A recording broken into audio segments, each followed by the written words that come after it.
Ari Fleischer, you were press secretary on September 11th, 2001.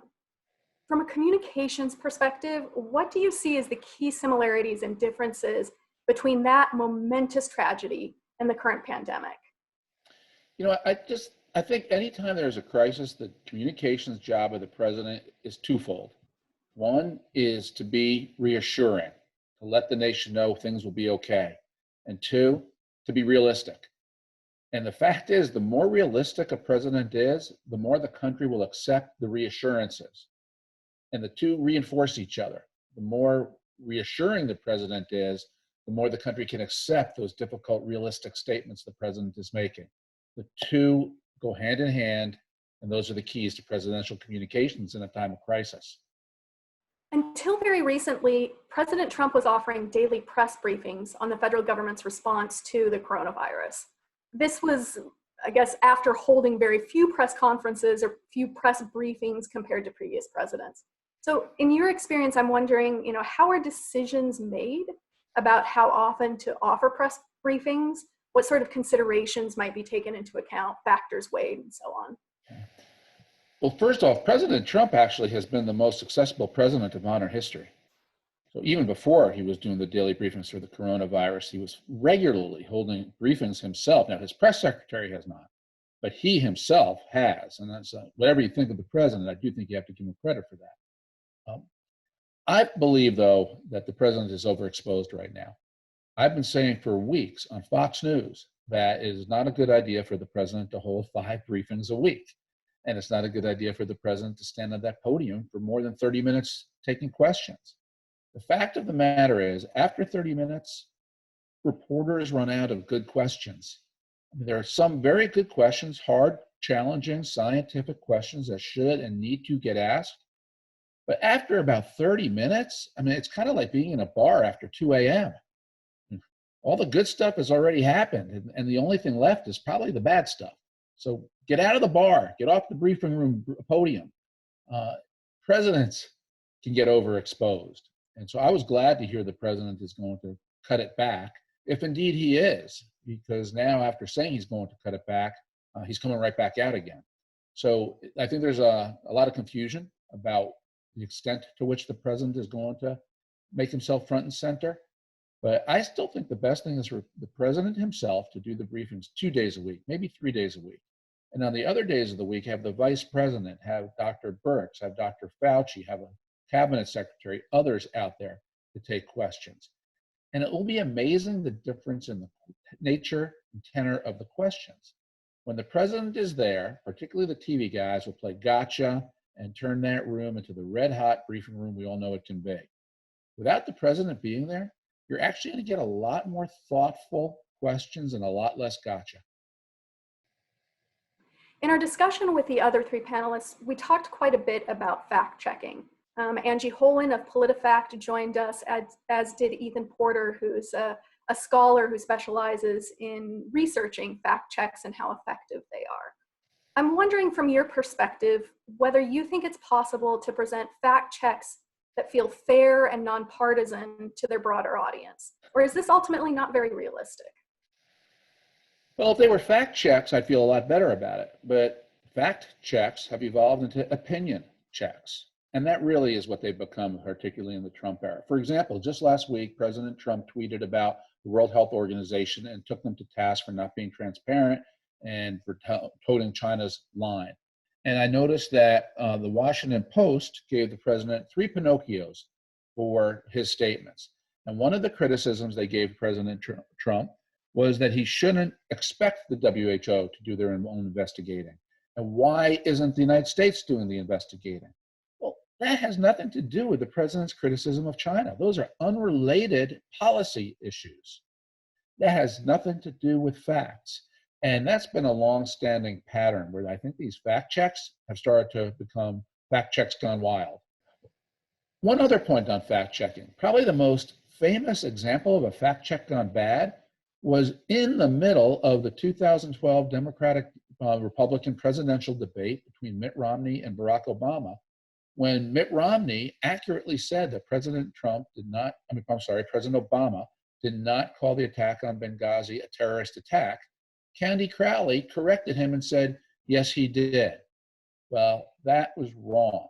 President Obama did not say that. His words were very fuzzy, vague words about acts of terror, not specific to Benghazi, but the history of acts of terror.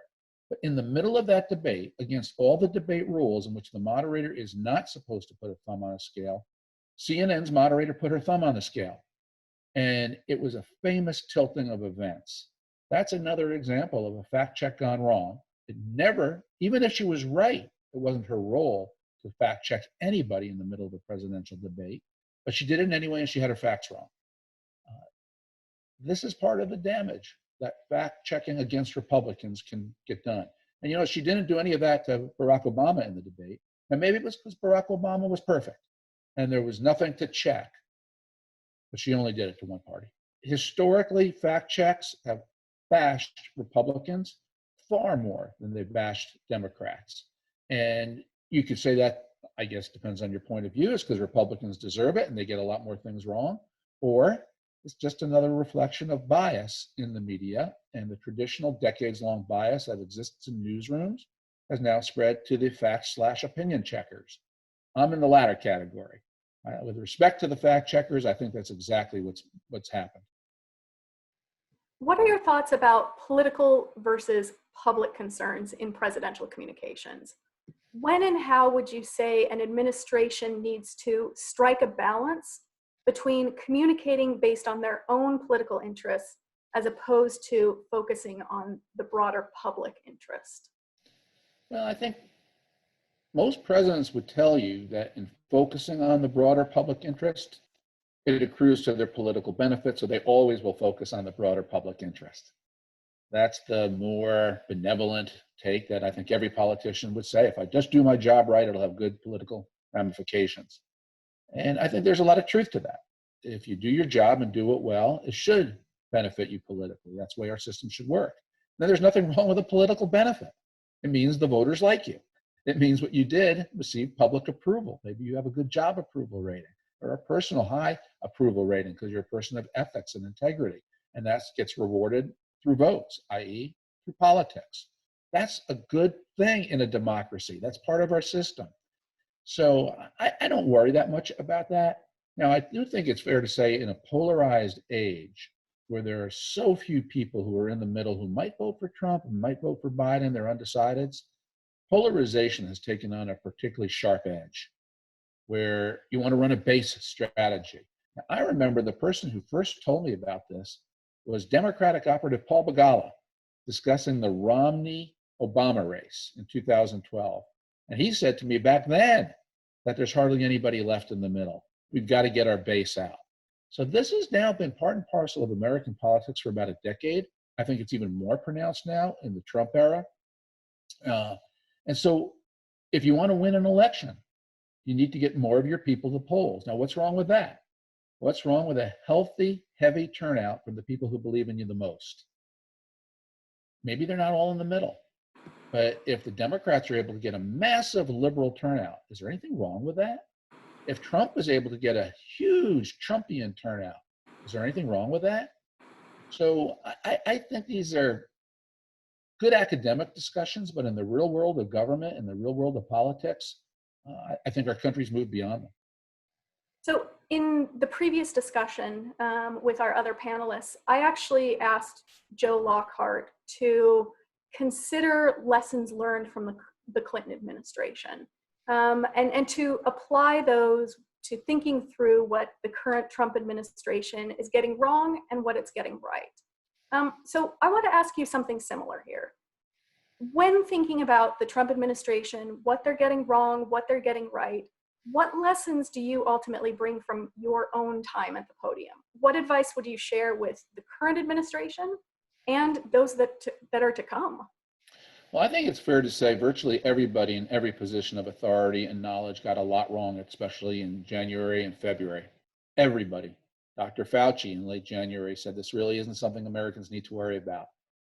Late February, Mayor de Blasio and Nancy Pelosi, the Speaker of the House, encouraged their constituents to go out to Chinatown for gigantic festivals where there was no social distancing. You can find example after example, including President Trump saying similar things. And should we find fault or cast blame because now we have the advantage of hindsight? Or should we all be able to actually acknowledge that in times of crisis, sometimes it's hard to see the crisis gather, that not everybody has perfect vision about what's happening, even within a world of intelligence and science and the ability to gather information. Information is often flawed. First reports often turn out to be wrong. That certainly is a lesson that I saw in the Bush administration. And so I think that the worst thing that's happened, other than the health consequences of the coronavirus, is the way we've politically turned against each other. And that's my biggest regret about all of this. The people who were so hot to trot to make this, it's the other guy's fault. Donald Trump could have, should have done more. He's got blood on his hands. Or criticisms of Nancy Pelosi waited a week to pass the stimulus bill. She didn't get the money to the people who needed it fast enough. All these criticisms at a time when I wish we were a more unified country and could rally together.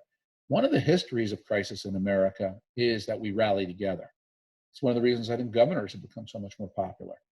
And I wish President Trump would do more of that. I wish the briefing room wasn't as cantankerous as it is. The press loves to be hostile to the president, and the president loves to return the favor and give it right back. I think it's better to not pick up every gauntlet and throw it back at people. I think sometimes you just rise above, and it's a better way to govern, a better way to lead, and the country welcomes it. When President Trump complimented Democratic Governor Gavin Newsom, or New York Governor Andrew Cuomo, it felt good. When you see those Democratic governors compliment President Trump, it feels good, because it means our country is working together at the highest levels of leadership. That's what we expect. That's what we should have happen in the middle of a crisis. So I would like to see more of that. All right, Fleischer, thank you so much for taking the time to join us this afternoon, for sharing your perspective, for sharing your insights. I want to wish you health and safety. Again, I'm Rebecca Tromble from the Institute for Data, Democracy, and Politics at George Washington University.